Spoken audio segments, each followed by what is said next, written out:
these couple of weeks between the dreams of Jacob and the dreams of Joseph, and then finally the dreams of Pharaoh, we have the biggest combined source of dreams in the Torah. It's a good time to dream, and especially that this month, which Jewish month, we are anyone that Motzei Shabbos did Kiddush Levana, that did the special blessing for the moon, that we connect to the moon and the part of the moon that was in creation made smaller. In the month of Kislev, there's a special sense, which is the sense of dreaming. It's brought down from Kabbalah that the sense of this month of Kislev, is to dream. It's very, very important to teach kids to dream. And many people that really are well into their dreams could fall into being as people like to say, not sane or not normal. If you dream too much, you're not being normal. But there's a saying that I saw that I really like. I just saw it somewhere. I don't even know where it's from, but it says that success is not normal. If we want to teach our kids and ourselves, and within we've learned from a couple of weeks ago that every one of us should carry his childhood years, Shnei Ne'urav, the youth days, should carry it with him until he's very, very old. We should all carry the part that dreams. That with the right amount of dreams, and we'll talk about how to keep them within sanity and to stay sane with being not normal and really crazy about what we want to be crazy about. We'll talk about that a little bit more. It's very important to dream. I want to, before we start this week, I want to say a couple of things. Normal introductions first. This is also, we're getting out of Yud Kislev, which is a Tet, and Yud Kislev is a very special day for us. Anyone that's connected to the Chabad way, the second Rebbe of Chabad, the Middle Rebbe, he was born and passed away on Tet Kislev, and he was released from prison on Yud Kislev, the 10th day of this Jewish month of Kislev. And it's a very, very special time for us. We know that every time that we try to break boundaries, to go crazy about the inner parts of Torah, there's always danger, and Chas v'Shalom will speak about the fears that could Chas v'Shalom come along with it, and how do we overcome them. And one of the biggest fears of people, if you ask them what they're scared of, someone could be scared to be in jail. He could be scared to be locked in, to be violated in the sense of either his freedom or other ways of a fear of being raped, basically, which is the lowest level of fear, which Rabbi Ginsburgh teaches us about from Kabbalah. That there are three types of fears, which are connected to three animals: the wolf, the lion, and the snake. The lowest level of fear, which we just spoke about, fear of being violated, is more fear of the wolf. The next level is fear of death, which is the fear of the lion. And the highest fear, what a person is most scared of, is fear of insanity. That's the fear of the snake. We know that Nachash, the letters of Nachash, numerically is the same value if you take the Nun and you split it to Mem v'Yud into Mashiach. So the other part of Mashiach, the other side, we say that the Mashiach is going to come and rescue first all the crazy people, all the Meshugaim. That those are the three fears. So again, after this first introduction about the day that we're in, Yud Kislev, that we're connecting to the release from prison of our Mittel Rebbe, the second Rebbe of Chabad, and the month that we're in, the month of Kislev. We just got out of Parshah Vayeitzei. We want to start this study group about the wonders of this parasha that we just got out of. Beautiful, beautiful wonders that we're going to try to dwell on a little bit. We'll say that every time we learn together, it's for very strong health and refuah shelema to our beloved Rabbi Yitzchak ben Breina Malka, Rabbi Ginsburgh, and second to our friend Blum about Ginendel Tova and Levi Ovia ben Ayala. Amongst all the people of Am Yisrael that need to be in very strong health, everyone should have refuah shlema, and we'll try to connect to that in this week as well. I want to say something, a story that actually I've seen in a non-Jewish book. We always say that chokhmah bagoyim, that wisdom within the goyim we should believe in, meaning we should study. So there's a book, well known, people really like it. I appreciate it, from Robert Kiyosaki. He teaches about the wealth building, and he has a book called Rich Dad, Poor Dad. In the book, he describes how he has a real father who has a real job and is getting a nice paycheck and pension and everything with that. And he has a friend that his father, which this guy Robert calls him his other father, he's a very wealthy guy. He owns different stores and real estate and other things, and he's a very wealthy person. And when he was growing up, he had his real father that taught him his way. He calls him the poor father. And he has the rich father, which him and his friend would go to this guy and they would learn from him how to do business. And Robert is relatively successful. Mainly he wrote a very nice book. But the one, so that's the book. But the one story that I liked from it is Robert tells the story of his rich father when one time he wasn't doing too well. And when he wasn't doing too well, he was bankrupt. And when he was going through this whole bankruptcy, it was very poor. He didn't have money. So he went over to visit him, and he told him, he said, listen, you may think that I'm not rich. That's not true. I'm a rich person. I just don't have money currently. So I really appreciated that story, and we'll talk a little bit more about what we learn from this wisdom. In my mind, very nice story. Second story is a much more, let's call it, religious story. It's a story from our Tanakh, the story of King David when he was not king yet. He was just a boy. Growing up, and he was a shepherd, and his brothers were soldiers in King Saul's army. And there was a big war, and Goliath got out and says, "Who wants to fight with me? Give me one person. Whoever wins, the other party will become slaves." And a big story, well-known story that we all know about Goliath and David and the famous story.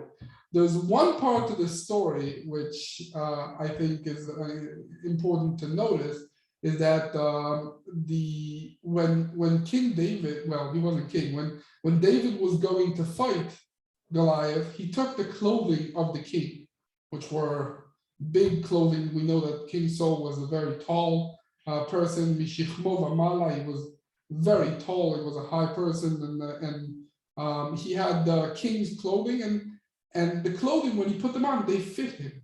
They fit David. And that was driving King Saul insane. And King David, now David noticed it. And he took them off, and he said, no, it's too heavy for me, I don't need them. So I think this is another very important thing to notice, that, and we know this by the crown, that the crown of the kings from the house of David, it has a weird shape within it that fits in the heads of the kings, the righteous kings from the house of David. We know that the crown is something very high, and shows about, we spoke about a little bit in previous times, that the crown shows a very high level, that the king puts on a crown, he's really showing connection to something much higher. So it's very, it symbolizes a lot, the fact that the crown fit the young David, and really it made King Saul very, very upset. Okay, so with all that introduction, we'll get into this week's wonders. The first class that we have in this week's wonders is the Bezrat Hashem, it's the last class of the Emunah and Bitachon, the faith and Bitachon, which is confidence or security, faith and security, which is a cycle of classes that Rabbi Ginsburgh did mainly the last 5 years or so with the high school girls in Yerushalayim. They went to his house many times over the last couple of years. But it was also previously it was Rabbi Ginsburgh wrote it, and we spoke a lot about it. It's very important to notice that there are 2 months in the year that are connected to, 1 month to Emunah, to faith, and the other month to Bitachon. The month that's connected to Emunah is the first month of the Jewish year, which is the month of Nisan. Nisan, the month where we got out of Egypt, where we had the breaking of the sea, it's a month of Emunah, of real faith. Vayaminu ba'Hashem uveMoshe avdo. They had faith in God, and that's why they went out to the desert. That God says that I remember the fact that you went after, you left everything and you went to the desert. Desert is a very dangerous place, especially for a whole group of people that need to be fed, and we know all the miracles that went along with it. So the month of Emunah is the month of Nisan, and the tribe that is connected to that month is the tribe of Judah, of Yehuda, which we know the kings come from that tribe. That's the month of Nisan. However, the month of Kislev, Rabbi Ginsburgh teaches us that is the month of Bitachon, of security, of how the faith goes into this world to be secured. Where do we see that? So we first see that in the book of Job, where we have a famous pasuk, Hashem, God, yiyeh bekislecha, will be with you in the sense of will give you security. Yiten lecha bitachon, will give you security. So we see that bekislecha, it's just like the word Kislev, the month of Kislev is the same month of security, of real security. We know that this month was the month where the Hashmonaim, at the end of the month, Hanukkah comes, the Hashmonaim took initiative and really said no, this cannot happen, and they took matters to their own hands, and really with tremendous amount of confidence of bitachon in Hashem and bitachon in what they're doing, and they won a whole major army. So this is the month of Kislev. We also know that the tribe that's connected to this month is the tribe of Binyamin, and we know that out of Binyamin came King Saul, the first king, Shaul HaMelech, who we just spoke about in the story, that was the first king of Israel.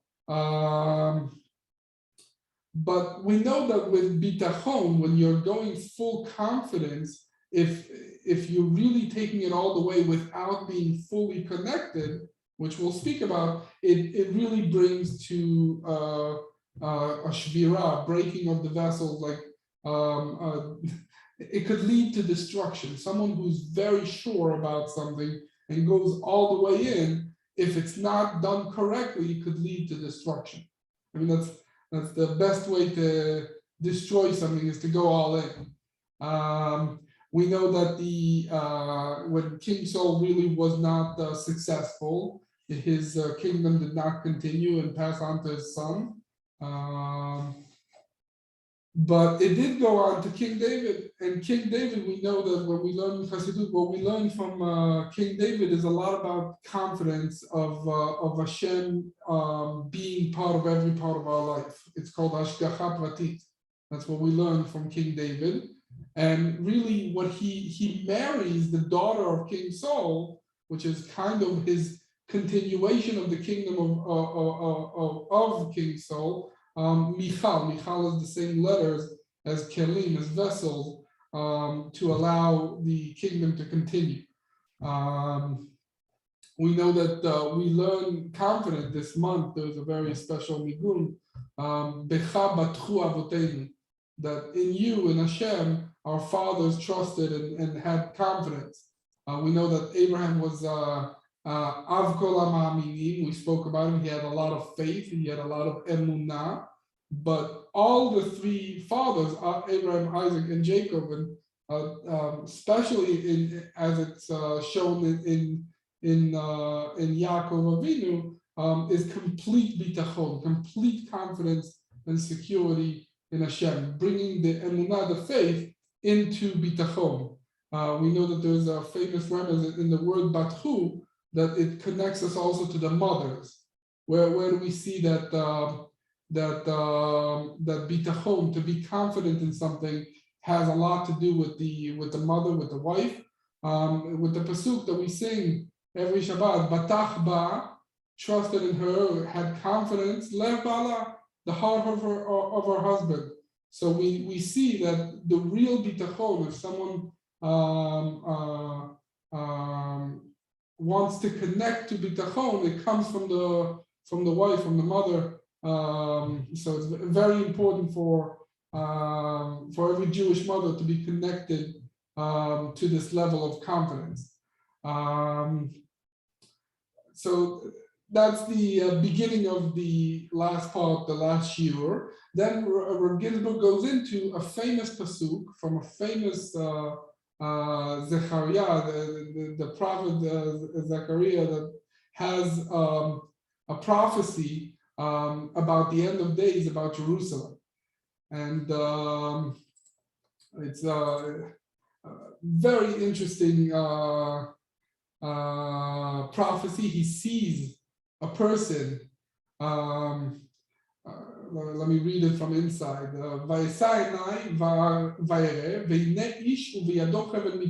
I see a person with a tape measure.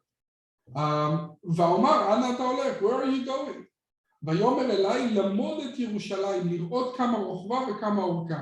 It seems like, I mean, you can learn from this that he was trying to measure the length and the width of Jerusalem so that he can build the walls of the city. I see another angel running after this angel. Go run, say to this nar, this kid that's measuring, that Jerusalem, the end of days Jerusalem, the real Yerushalayim, will be prazot. Prazot means without walls. So a city, a very strong city that the people in it have real confidence and strength. They do not need walls. So beautiful prophecy. By the way, what do we see from it? We see from it that there's no ability to measure Yerushalayim because it's gonna be widen a lot. We said that Yerushalayim, the end of the Jerusalem, is going to go up to Damascus in Syria, and it's going to get really wide. And let's go back a little bit. When Am Yisrael was in the desert and Moses wanted to send spies, He says, you should see habamachanim im b'mivtzarim. You should see the city and see if people are scared or not. How do you see that? That scared people live in walls. And if they don't have walls to the city, that means they're trusting on themselves. There's a very famous saying of someone that castles and building lots of walls is a place for the weak, for the scared person. A person that has real confidence in himself, his army, or in God does not need walls. Now, what do we learn from this? So let's take the first letters of this famous pasuk. Prazot teshev Yerushalayim. So the first three letters, Pei, Tav, Yud, which make the word petty. Petty in simple translation is a gullible person, is a person that trusts everything. The simple person, if a person has trust in everything that he sees, he's very sure. It doesn't have to be from someone that's not smart. It could be a smart person, but very sure of himself. So he trusts everything.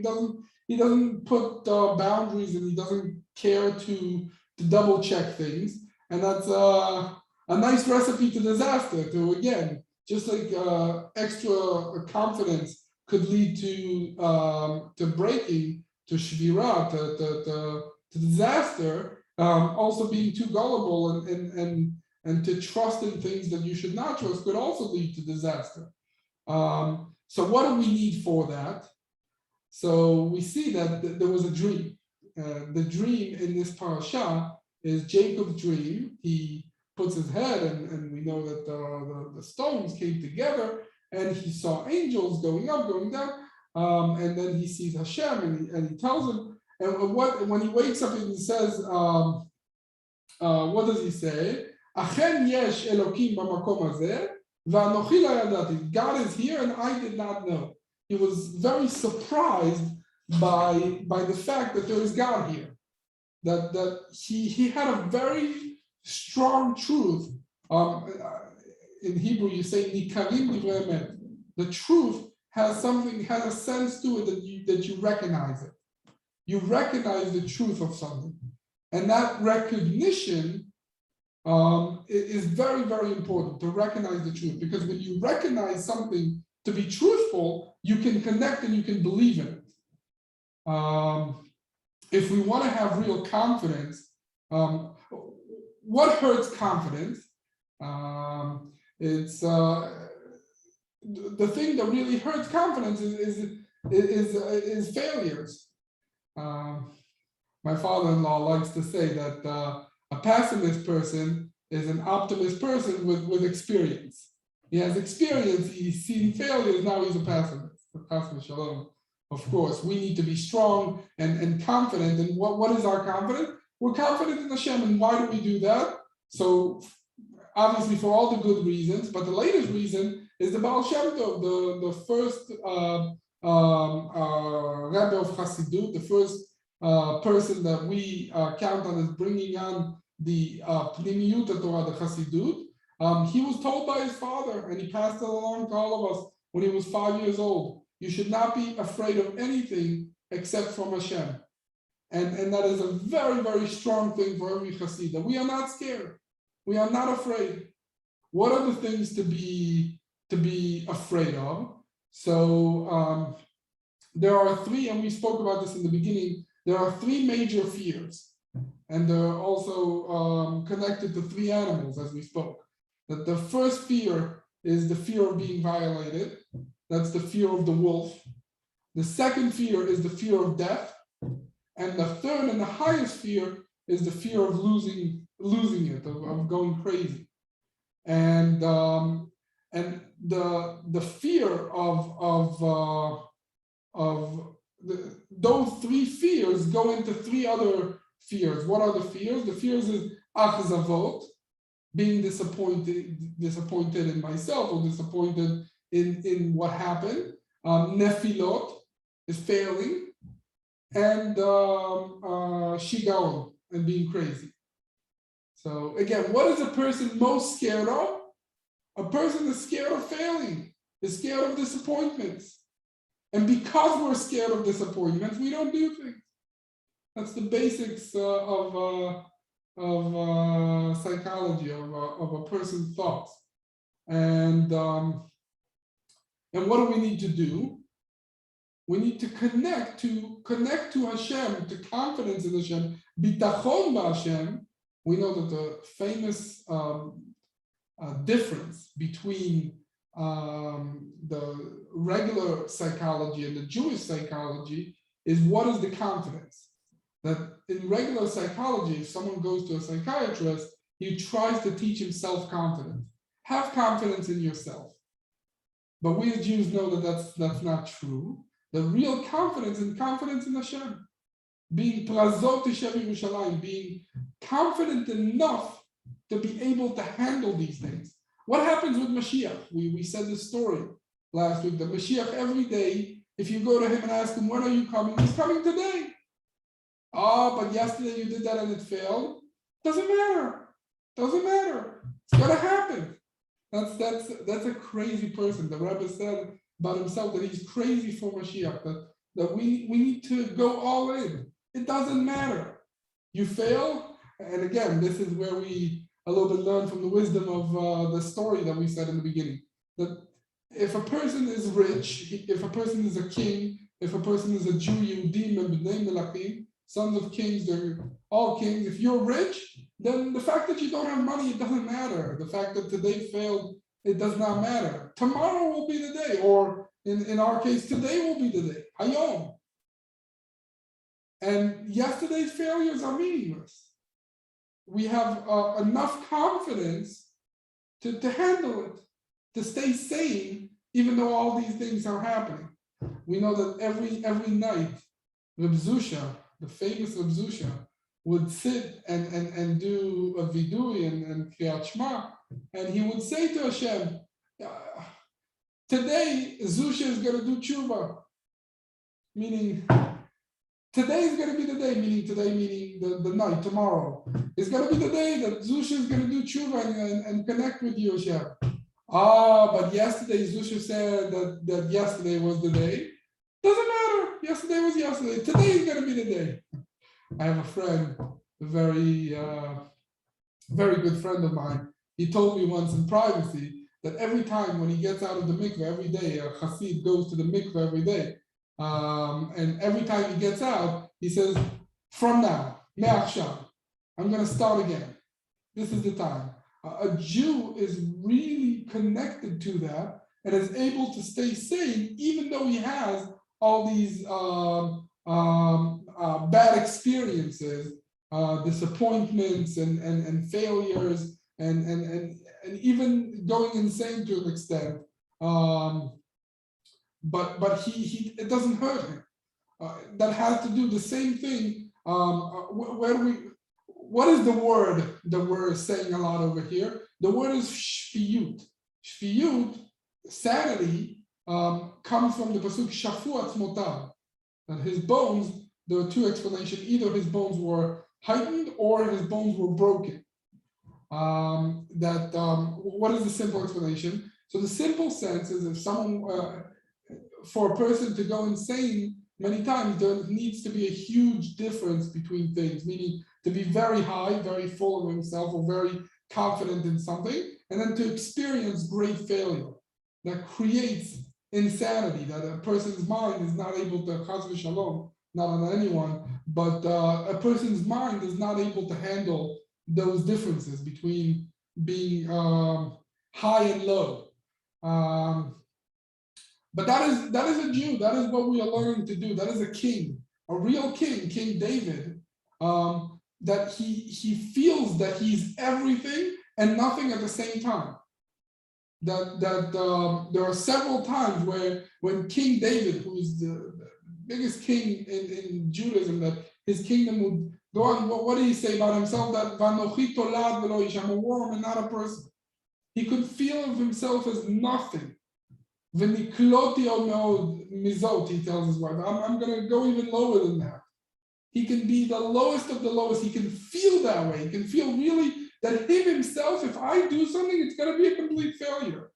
It will 100% fail. So why do you do it? I do it because I have confidence in Hashem. Hashem is going to do a miracle and it's going to work. So it's two things that normally you would not be able to handle. On the one hand, saying that I am a failure, that I'm a worm, I'm nothing. On the other hand, saying I'm a king. And what is that kingdom? It's connected to Hashem as having confidence in God. And that confidence is that God will make a miracle. And with all my failures, it will be successful. And that is the biggest confidence that a person can have. Real confidence in Hashem that this will be successful. We have two psukim that have very. First, Tova Aretz Me'od Me'od, that the land of Israel, which represents the kingdom of King David and giving fruits and being a very special land, Tova Aretz Me'od Me'od, that the land is very good. On the other hand, we say Me'od Me'od Veish Farua. You should be very humble. So which very good or very humble? And the answer is that it goes together. In order to be successful, especially successful in the land of Israel, especially successful as a king, as a Jew, as someone that wants to have these things, you have to have these two things at once. You have to have being able to see yourself as a failure, that everything that I will do will be a complete disaster, disappointment, failure, craziness. On the other hand, that will work. That's what Hashem wants. We spoke about it last week. In Yitzchak Hashem, that God's will is going to go into it and it's going to work. My failures will work. And that's a real crazy person, a real sanity in the largest sense, that you're able to handle it, to stay sane with having all the disappointments and failures and problems in life. By the way, in our little story that this guy was in bankruptcy, he became very wealthy. When he passed away, he was a billionaire at the time, which is amazing wealth that God helped him. Maybe he helped him in order for our stories, for us to learn from that story. Let's go back a little bit to Mashiach and learn one more lesson. We don't have too much time. We'll learn one more lesson. What happens in the story? The story is that Rabbi Yeshua ben Levi goes to the gates of Rome and sees Mashiach, and he's Metzorah. He has leprosy. He's sick. What is his sickness? Well, we know that Metzorah comes from Lashon Hara, from not keeping your tongue, from not saying the truth. And that's why Rabbi Yeshua ben Levi says, he's lying to me.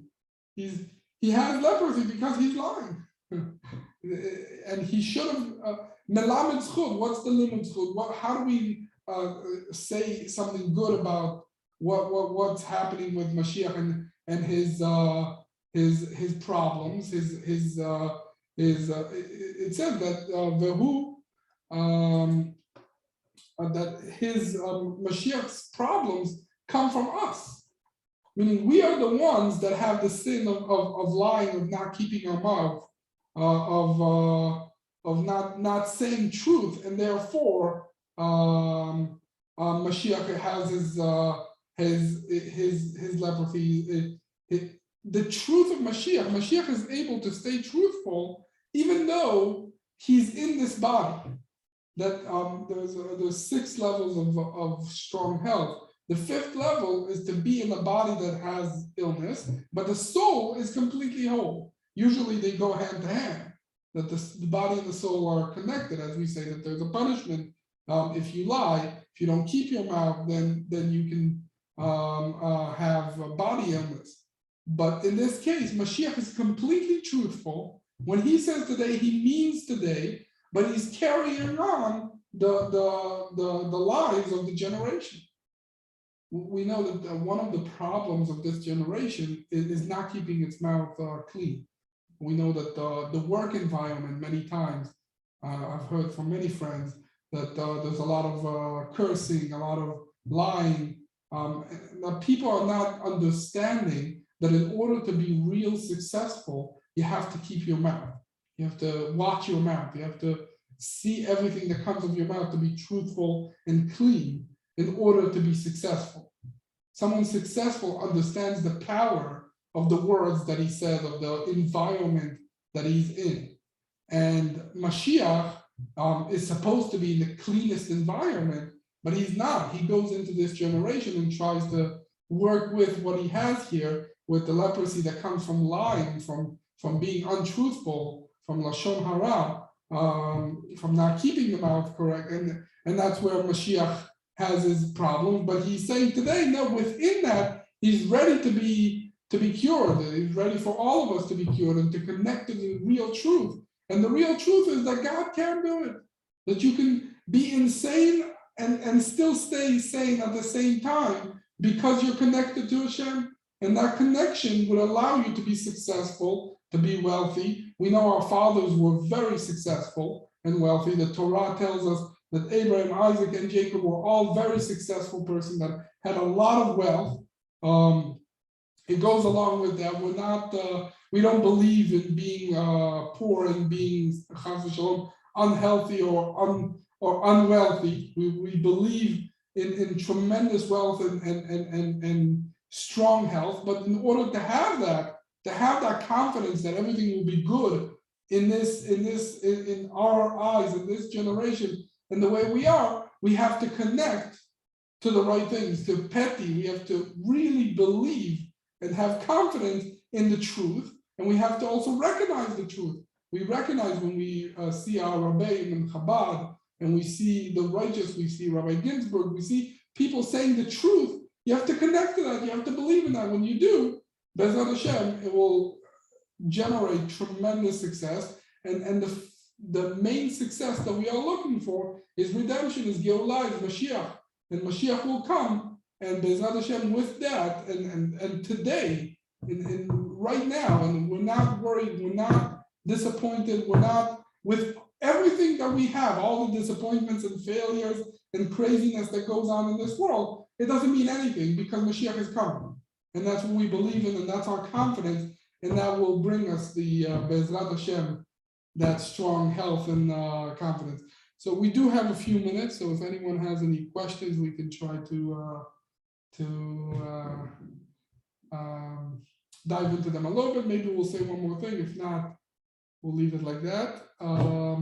Again, I say this every week, the wonders are amazing, the wealth of knowledge and Torah and Pnimiyut Torah that we have every week from Rabbi Ginsburgh. I urge everybody to open a little bit. There's the stories, there's parts for kids, which is really not just for kids. I learn a lot from it every week. And every week we get 40 pages from our beloved Rabbi Ginsburg's Torah. And really anyone that could should learn from it and enjoy that wealth.